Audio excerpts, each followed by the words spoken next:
அனைவருக்கும் வணக்கம்.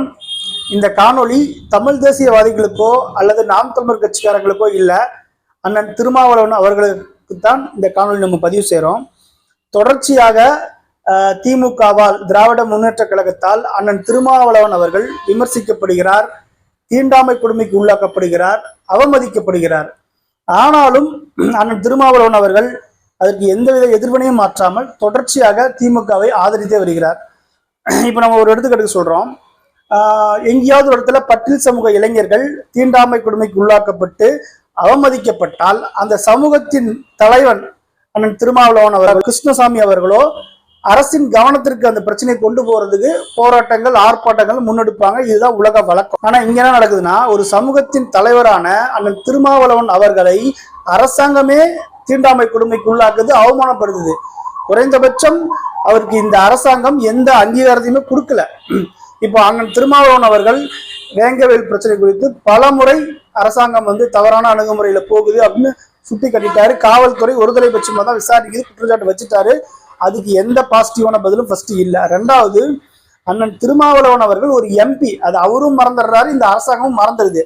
ஒரு எம்பியா இருக்கிறவரு வேங்கவேலுக்குள்ள போறாரு, அவருக்கே உள்ள அனுமதி இல்லை. அப்படிங்கும் போது அந்த சமூகத்திற்கு இந்த திராவிடத்தால் எவ்வளவு தீங்குகள் இருக்குங்கிறத அந்த சமூக மக்கள், இளைஞர்கள் யோசிச்சு பார்க்கணும்.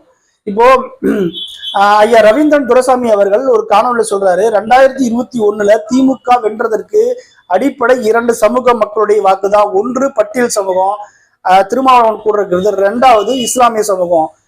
பிஜேபிக்கு பயந்துகிட்ட ஒட்டுமொத்த இஸ்லாமிய சமூகமும் திமுகவுக்கு தான் வாக்கு செலுத்துது. இந்த 2 சமூகத்தின் வாக்குகள் தான் திமுக இன்று ஆட்சியை கைப்பற்றி ஆண்டு கொண்டு இருக்குதுன்னு சொல்றாரு. இப்போ இந்த இடத்துல நீங்க ஒரு சிந்து கவனிக்கணும். 2006 காலகட்டங்கள்ல ஐயா ராமதாஸுடைய ஆதரவுல திமுக அரசாங்கம் நடைபெறுது, கூட்டம் நினைக்கிறாரு. அன்னைக்கு வாரத்துக்கு 4 அறிக்கை விடுவாரு ஐயா ராமதாஸ் அவர்கள். அவ்வளவு எதிர்த்து கலைஞருக்கு எதிராக பேசுவார், அவ்வளவு அறிக்கை வலுவா இருக்கும். அதே போல இன்று கூட்டணியில் இருக்கிறாரு அண்ணன் திருமாவளவன் அவர்கள்.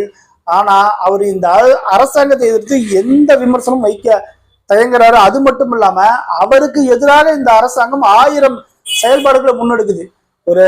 அவர் ஒரு கட்சியின் தலைவரா கொடியேற்ற போறாரு, அங்க அனுமதி இல்லைன்னு அறிவிக்கிறாங்க. அவர் கொடியேற்றினா அனுமதி இல்லை, அவர் கொடி கட்டினா அந்த கொடி கர்மங்களை திமுகவினரே அவிழ்த்து எரிகிறார்கள்.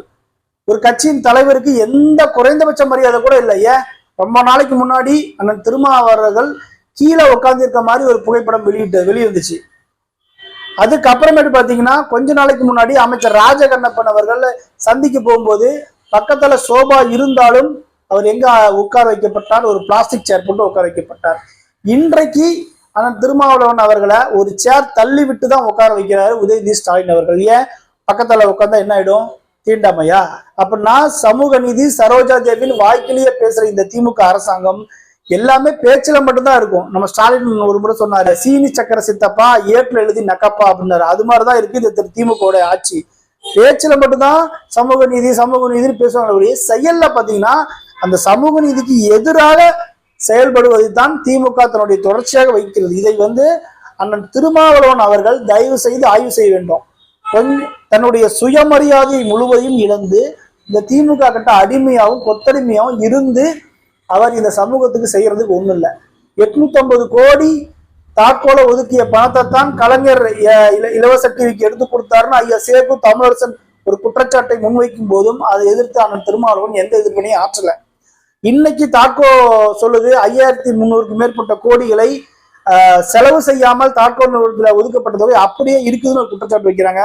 அதுக்கும் அண்ணன் திருமாவளவன் எந்த எதிர்வொலியும் இல்லை. ஏன்னா நீங்க கூட்டணியில் இருக்கிறீங்க, கூட்டணி தர்மம்னு இந்த ஒட்டுமொத்த பறையர் சமூகத்தையும் நீங்க தமிழர் அல்லாத ஒரு திராவிடம் பேசக்கூடிய ஒரு தெலுங்கர்கள்ட்ட இந்த ஒட்டுமொத்த தமிழ் சமூகத்தையும் நீங்க அடகு வைக்கிற வேலையதான் செய்றீங்கிறத உங்களுக்கு நினைவூட்டுக் கொள்கிறேன். இப்படியே தொடர்ச்சியா செஞ்சீங்கன்னா இந்த தமிழ் சமூகமும் உங்களை நேசிக்கின்ற பறையர் சமூகமும் ஒருபோதும் உங்களை மன்னிக்காதுங்கிறதோட இந்த காணொலியை முடிச்சுக்கிறோம். நன்றி, வணக்கம்.